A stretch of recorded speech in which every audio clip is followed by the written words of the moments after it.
بقلوب رحلت للمولى حلمها ختم كتاب الله، نسعى للإتقان لنغدو نتلو مثل رسول الله. أحسنت، حسبك.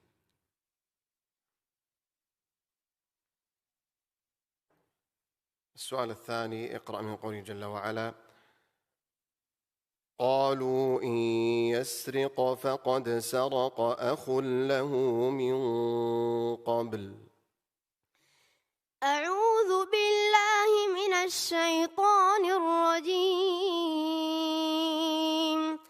قالوا إن يسرق فقد سرق أخ له من قبل فأسرها يوسف في نفسه ولم يبدها لهم، قال أنتم شر مكانا والله أعلم بما تصفون.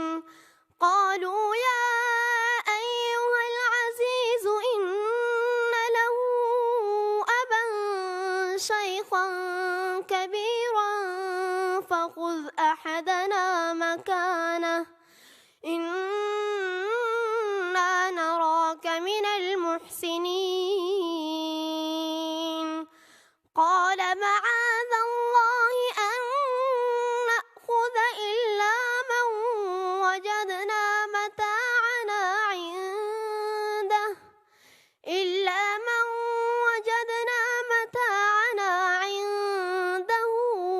إنا إذا لظالمون. فلما استيئسوا منه خلصوا نجيا قال كبيرهم ألم تعلموا أن أباكم قد أخذ عليكم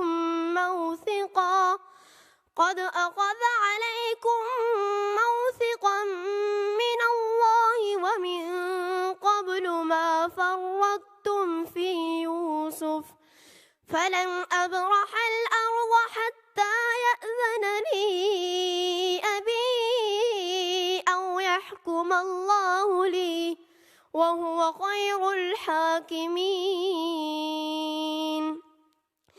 ارجعوا إلى أبيكم فقولوا يا أبانا إن ابنك سرق وما شهدنا إلا بما علمنا وما كنا للغيب حافظين. واسأل القرية التي كنا فيها والعير التي أقبلنا فيها وإنا لصادقون. قال بل سولت لكم أنفسكم أمرا فصبر جميل عسى الله أن يأتيني بهم جميعا إنه هو العليم الحكيم. أحسنت، حسبك.